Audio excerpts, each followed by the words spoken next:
This video is the evolution unit, learning targets 4 and 5, looking at Darwin's theory of evolution by natural selection. So here's pictures of Charles Darwin himself as a younger man, and then later in life. He was an English naturalist. He went to school for several things, but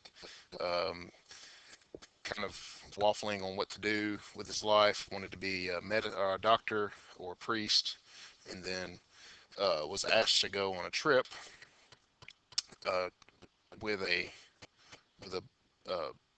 captain of a boat, the HMS Beagle, and he was asked to be a conversation partner for this particular person, and he was a naturalist, so on his trip he was going to gather up some specimens and check out some different things while he went around the world.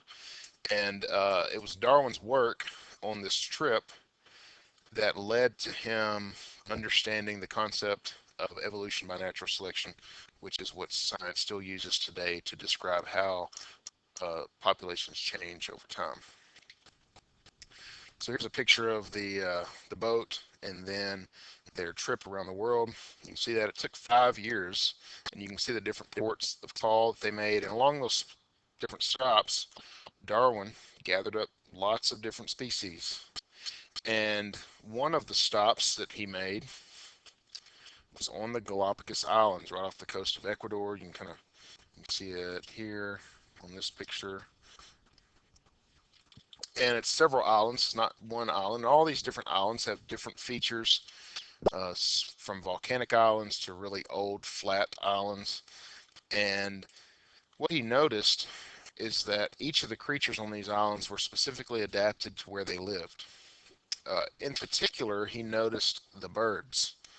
And each of the birds seemed to be particularly adapted to their environment, even more so to the type of food that they ate. So all of their beaks were shaped so that they were perfectly able to eat the food that they ate. And so this, along with many of his other findings on his trip and looking at the different species around the world and seeing how they were perfectly adapted for their environments, led him to believe, or led him to the conclusion that animals are always adapted for the environment they live in. And this is the idea behind On the Origin of Species, the book that he published in 1859.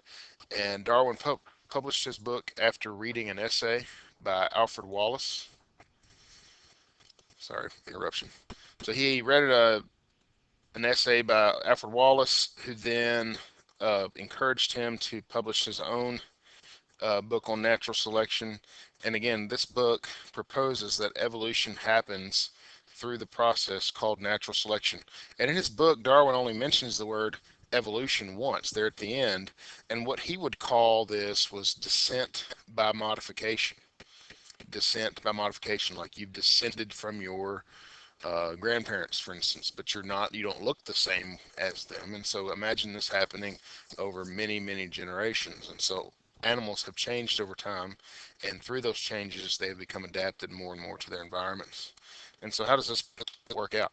Well, Darwin, in his theory of natural selection, had 4 main principles associated with it, and they all kind of feed off of one another. This is to be contrasted with artificial selection. Artificial selection is when humans artificially select traits that we want. And so we essentially, in that way, are the doers of evolution, and we speed it up. We took a wolf several thousand years ago when dogs were domesticated, and we've since made everything from German Shepherds to Dachshunds and Poodles. You don't see poodles running around out in the woods. However, somebody decided they wanted the traits of a poodle, and we could breed dogs until we got really small dogs with curly hair. Well, we've also kept dogs that look more wolfish, and so we have all these different traits that we have decided for. We have done the selecting. Natural selection is different, and it's selected according to these 4 principles. The first principle is variation. Variation is the idea that within a population there's a certain amount of variation of physical characteristics. There's going to be some differences, that everything's not going to look the same. Some fish, here's pictures of fish here that are native to our Kentucky lake. Some fish swim faster than others. Some have better camouflage than others. And so these are different variations in the population. And these variations then lead to adaptations. Adaptations, these are characteristics that make an organism able to survive in its environment.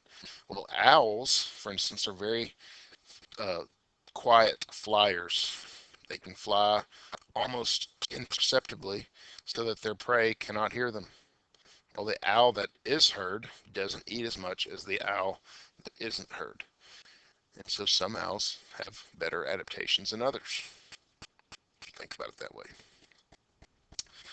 And then this leads to fitness. Well, fitness is the ability of an organism to survive and reproduce. Fitness changes when the environment changes. So look at the woolly mammoth. At one point, it was very fit as far as its ability to live on Earth when everything was really cold and there were less humans running around with spears. Humans got good at hunting. The climate warmed up quite a bit. Woolly mammoths were no longer fit for their environment, and so they became extinct or no longer on this Earth. The second principle of natural selection is overproduction. And this is the idea that a population will produce more individuals that are able to survive.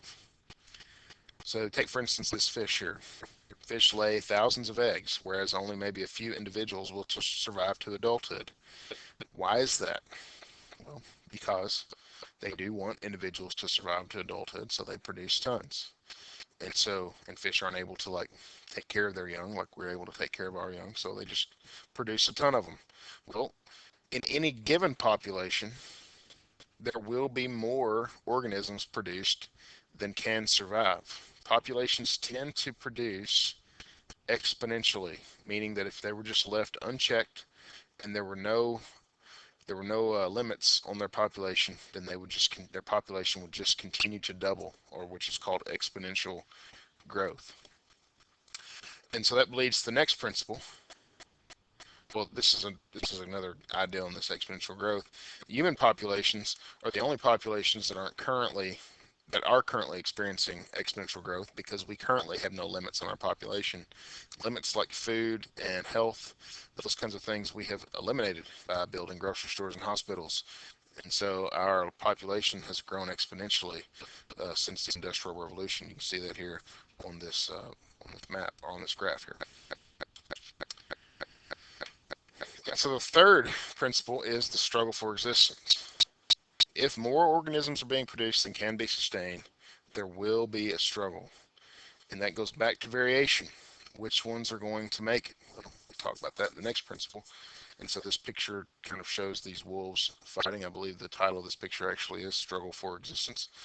And so why is there going to be a struggle? Well, remember what Malthus said about limiting factors, that population is going to increase so much that the population can't be sustained. Well, there's going to be a struggle. Who's going to get to eat? Who's going to get to live in houses in London, according to Malthus? The rich. Well, who gets to eat all the food? The strongest wolf.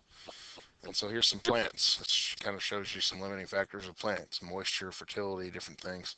And so the best plants get to move on to the next generation as well. And so any population is going to be faced with a certain amount of limiting factors like food, disease, predators, whatever. And only some of those individuals are going to be able to survive. And that is the next point: differential reproductive success. This is a picture of salmon. Salmon swim upstream to reproduce, and not all salmon that swim upstream make it. Only the strongest salmon, only the ones that don't get caught by bears, are the ones that make it back upstream to reproduce. And so which ones get to reproduce? The best.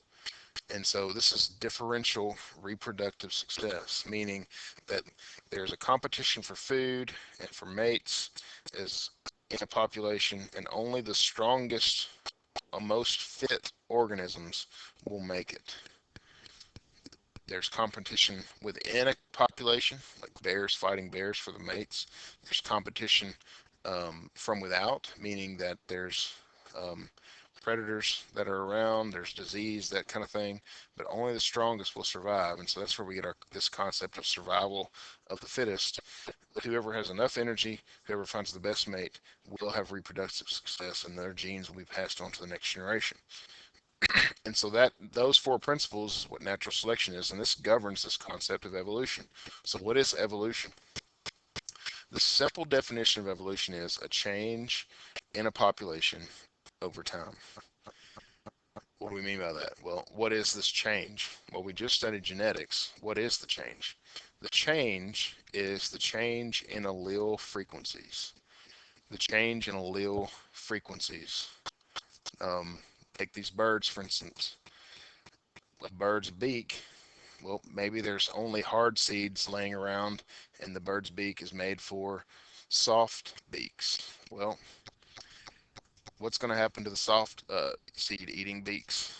They're all going to die out, and only those beaks that are able to eat the harder seeds are going to live. The allele frequency of that population is going to change in that hard beak birds are going to be more abundant than soft beak birds as the type of seeds on the ground change. And so as an environment changed, the population is going to change with it. And this is the idea that Darwin laid down in his book on the origin of species concerning natural selection.